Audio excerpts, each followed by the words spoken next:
केंद्रीय गृह मंत्री अमित शाह ने उत्तर प्रदेश के नोएडा में कृषक भारती सहकारी लिमिटेड के निदेशक मंडल के साथ बैठक की। आपको बता दें कि क्रिप्को एक प्रमुख राष्ट्रीय स्तर की सहकारी समिति है। भारत उर्वरक उत्पादन और वितरण में लगा हुआ है, जो मल्टी स्टेट कोऑपरेटिव सोसाइटीज अधिनियम 2002 के तहत पंजीकृत है। सहकारी समितियों और संस्थागत एजेंसियों के माध्यम से उच्च गुणवत्ता वाले कृषि इनपुट, मुख्य रूप से रासायनिक उर्वरकों का उत्पादन और वितरण करने के लिए क्रिप्को की स्थापना अप्रैल 1980 में की गई थी।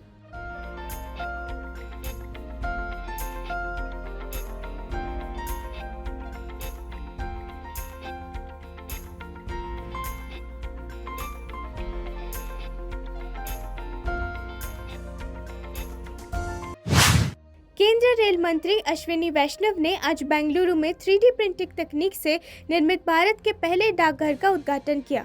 1100 वर्ग फुट के डाकघर का उद्घाटन बेंगलुरु के उलसूर बाजार के पास कैम्ब्रिज लेआउट में आयोजित किया गया था। केंद्रीय मंत्री वैष्णव ने कहा कि भारत की एक नई तस्वीर जो हमने इस 3D प्रिंटिंग तकनीक से संदर्भ में देखी। किसी ने नहीं सोचा था कि भारत अपनी 4G और 5G तकनीक विकसित करेगा। किसी ने ये भी नहीं सोचा था कि भारत दूरसंचार प्रौद्योगिकी के विकासकर्ता और निर्माता के रूप में उभरेगा। किसी ने कभी नहीं सोचा था कि देश के एक विश्व स्तरीय ट्रेन का डिजाइन और निर्माण करने में सक्षम होगा। Bengaluru, somehow this city has so much energy, so much positivity, so much forward-looking character that I really enjoy coming to Bengaluru. This city presents always a new picture of India. The new picture that you saw today in terms of this 3D printed post office building, that's the spirit of India today. That's the spirit with which our country is progressing today. I can give you 10 examples. Nobody ever thought that India would be developing its own 4G and 5G technology. Nobody ever thought. Nobody ever thought that India would be manufacturing its very complex telecom equipment. केंद्रीय गृह एवं सहकारिता मंत्री अमित शाह ने आज greater Noida के सुतियाना स्थित केंद्रीय रिजर्व पुलिस बल CRPF ग्रुप सेंटर पहुंचकर 4 करोड़ पौधा लगाया तथा वहां मौजूद बच्चों से बातचीत भी की। उन्होंने CRPF के 8 परिसरों में नवनिर्मित 15 भवनों का उद्घाटन भी किया। इस अवसर पर उन्होंने कहा कि हम देश भर में 5 करोड़ पौधे लगाने का लक्ष्य जरूर पूरा करेंगे। ग्लोबल वार्मिंग और ओजोन लेयर में बढ़ते छेद को रोकने के लिए पौधारोपण सबसे बड़ा हथियार है। तब कई सालों तक, कई पीढ़ियों तक हम नई पीढ़ी को ऑक्सीजन देने की व्यवस्था करते हैं। जिस तरह का पॉल्यूशन हम जनरेट कर रहे हैं,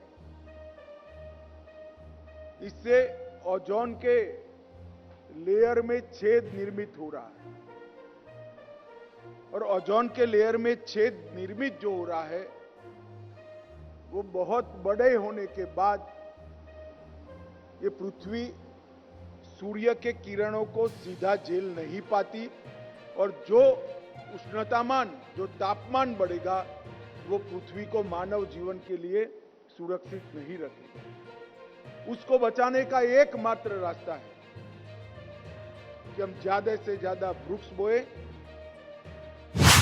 छात्रों के बीच आत्महत्या के मामलों को कम करने के लिए कोटा के सभी हॉस्टल और पेइंग गेस्ट पीजी और घरों में स्प्रिंग लोडेड पंखे लगाए जा रहे हैं। जिला कलेक्टर OP बुनकर ने इसके लिए आदेश जारी किया है। इसमें कहा गया है कि कोटा के कोचिंग संस्थानों पर प्रभावी नियंत्रण और उनके विद्यार्थियों को मानसिक तौर पर संबलन व सुरक्षा देने की जरूरत है। विद्यार्थियों में बढ़ती आत्महत्या की प्रवृत्ति को रोकने के लिए सभी हॉस्टलों और पीजी के हर कमरे में पंखों को लटकने के लिए स्प्रिंग डिवाइस का उपयोग किया जाए। आदेश में कहा गया है कि इस काम में अनियमितता पाए जाने पर संबंधित हॉस्टल और पीजी को नियमानुसार सीज करने की कार्रवाई की जाएगी। गाइडलाइन की पालना पहले भी हुई थी और वापस उस गाइडलाइन की पालना के लिए हमें बोला है कि जितने भी हॉस्टल में कमरे होते हैं उसके अंदर फैन हैंगिंग डिवाइस लगाया जाए। इसी को सबसे पहले हम ही लोग लेके आए थे। हमारी हॉस्टलेशन इस फैन हैंगिंग डिवाइस को लेके आई थी। बेंगलोर की एक कंपनी आई थी हमारे पास इस चीज़ को लेकर कि कोटा में कुछ आत्महत्याएँ बढ़ी हैं, तो उसको लेकर उन लोगों ने हमको डेमो दिया था कोटा शहर में आके। और उस वक्त जो तत्कालीन जो कलेक्टर साहब थे रवि सूरपुर साहब, हमने उनको एक डेमो दिया था इस चीज़ को लेकर 2015 की बात। ट्राई कर सकते हैं सुबह सुबह अगर आप स्ट्रेसफुल फील करते हैं तो दिन भर में, जिससे कि आपकी पूरे दिन मेंटलिटी सही रहेगी। या फिर आप अगर धार्मिक उससे बिलोंग करते हैं तो फिर आप मंदिर जाएं, जिससे आपका मन थोड़ा बहुत शांत रहे। नहीं तो आप अदर एक्टिविटी भी कर सकते हैं, जैसे किसी का मूवी देख के, सॉन्ग सुन के, उन सब चीज़ों से मन होता है। बस हाँ, इसी के बीच में किसी गलत चीज़ों का एडिक्शन ना। स्ट्रेस जब भी होता है, एक्चुअली में सिलेबस तो लेंदी है, तो थोड़ा बहुत तो स्ट्रेस ऑब्वियस है। तो स्ट्रेस को कम करने के लिए यूजली मैं क्या करता हूँ, कभी कभी सॉन्ग सुन लेता हूँ, कभी या फिर कुछ ऐसे ही देख लिया कार्टून, क्योंकि सॉन्ग्स थोड़े अवॉइड करते हैं क्योंकि दिमाग में बार बार वो घुसते रहते, चलते रहते हैं। तो कार्टून्स देख लेते हैं और देख लेते तो स्ट्रेस कम हो जाते हैं, फिर वो दिमाग में बार बार मेमोराइज या दिमाग में।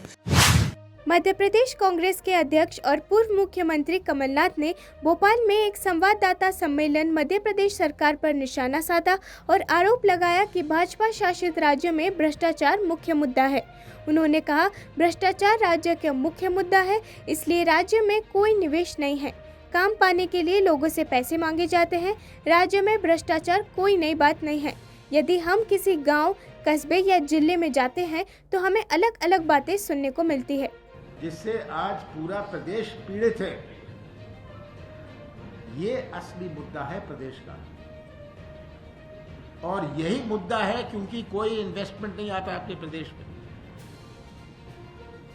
एक इमेज पर निवेश आता है। इन्वेस्टमेंट, मैंने हमेशा कहा, डिमांड नहीं करा जा सकता, अट्रैक्ट करना पड़ता है। क्या हम भ्रष्टाचार से अट्रैक्ट करें? हमारे प्रदेश पर अगर सबसे भ्रष्ट प्रदेश का लेबल लगाए तो क्या यहाँ निवेश आएगा? तो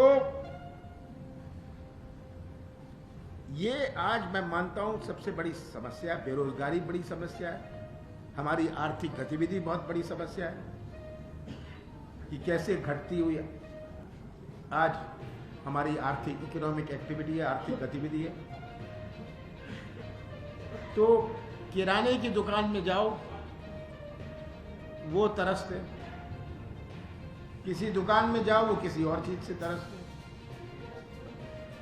जहां देखो, मैं तो सभाओं में पूछता हूं कि मैं भ्रष्टाचार के बारे में आपको क्या समझाऊं, और लोग चिल्लाने लगते हैं कि पैसे दो, काम लो। तमिलनाडु की सत्तारूढ़ पार्टी डीएमके ने एंटी नीट बिल पर अपनी सहमति नहीं देने के लिए केंद्र और राज्य के राज्यपाल के खिलाफ 20 अगस्त को राज्यव्यापी भूख हड़ताल की घोषणा की है। खेल और युवा मामलों के राज्य मंत्री उदयनिधि स्टालिन ने कहा कि डीएमके की युवा छात्र और डॉक्टर शाखा सभी जिला मुख्यालयों पर एक दिन की भूख हड़ताल करेगी। उदयनिधि स्टालिन और तीनों शाखाओं के सचिवों ने एक संयुक्त बयान में कहा कि जब तक विधेयक बिल को मंजूरी नहीं मिल जाती, पार्टी आंदोलन जारी रहेगी। हड़ताल की घोषणा मुख्यमंत्री एमके स्टालिन के स्वतंत्रता दिवस के संबोधन के दौरान उस बयान के एक दिन बाद की गई, जिसमें उन्होंने कहा था कि शिक्षा को समवर्ती सूची में राज्य विषय में शामिल किया जाना चाहिए। Definitely, I am participating. Definitely, I am participating.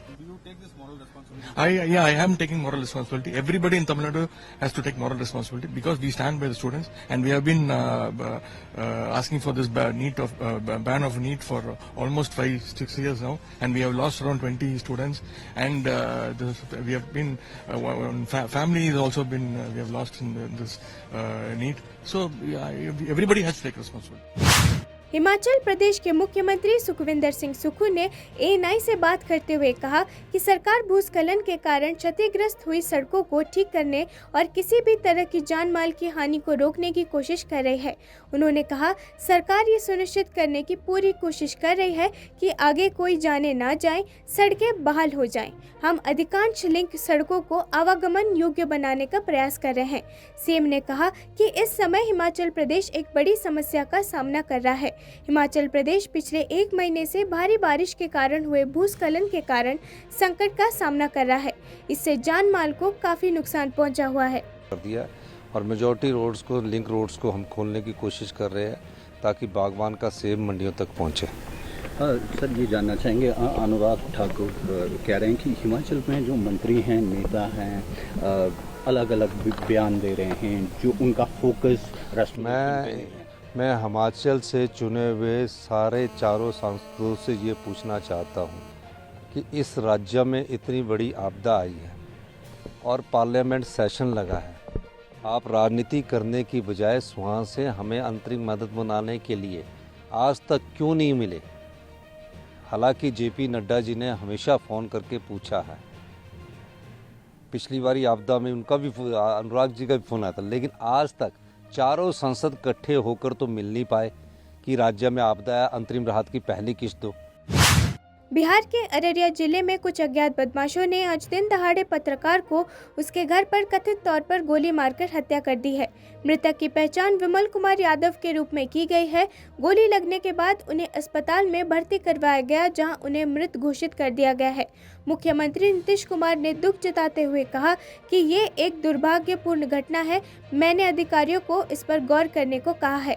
वहीं अररिया के एसपी अशोक कुमार ने कहा, रानीगंज बाजार इलाके में अज्ञात बदमाशों ने पत्रकार विमल कुमार यादव को गोली मारकर हत्या कर दी।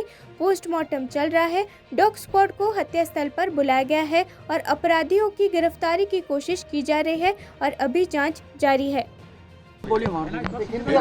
दुख की बात हो तो देख रहा है पुलिस। कोई किसी के बारे में हुआ है, अभी एक न्यूज आया, तुरंत हमने अधिकारियों को कह दिया कि क्या हुआ है जी, इस तरह से हुआ। हमको बड़ा दुख हुआ। हम यहाँ आने के पहले देखे हैं न्यूज में, तो हमको लगा कि भाई कैसे किसी पत्रकार का हुआ। तो हमने तुरंत अधिकारियों को कहा इसको देखिए, और मुझे बहुत दुख हुआ कि कैसे किसी की हो गया। तो देख रहा है तुरंत। और बिहार में सूखा की स्थिति बन रही है, बारिश नहीं होने से किसान परेशान। अभी देखिए ऐसा नहीं है, तो हम तो कल भी जरा सा देख भी लेंगे, जहाँ जहाँ भी 80%। दिल्ली पुलिस पीआरओ सुमन नलवा ने नई दिल्ली में सितंबर में होने वाले अंतिम G20 शिखर सम्मेलन के लिए सुरक्षा व्यवस्था के बारे में जानकारी दी। उन्होंने कहा कि दिल्ली पुलिस पूरी तरह तैयार है। दिल्ली पुलिस पिछले कुछ महीनों से G20 कार्यक्रम की सुरक्षा व्यवस्था की तैयारी कर रही है। जिन अधिकारियों की तैनाती होनी है, उन्हें सॉफ्ट स्किल से संबंधित प्रशिक्षण दिया गया है। कार्यक्रम स्थल पर हम कई एजेंसियों के साथ समन्वय कर रहे हैं। हथियार और बुलेट प्रूफ जैकेट सहित सभी आवश्यक रसद खरीद ली गई है।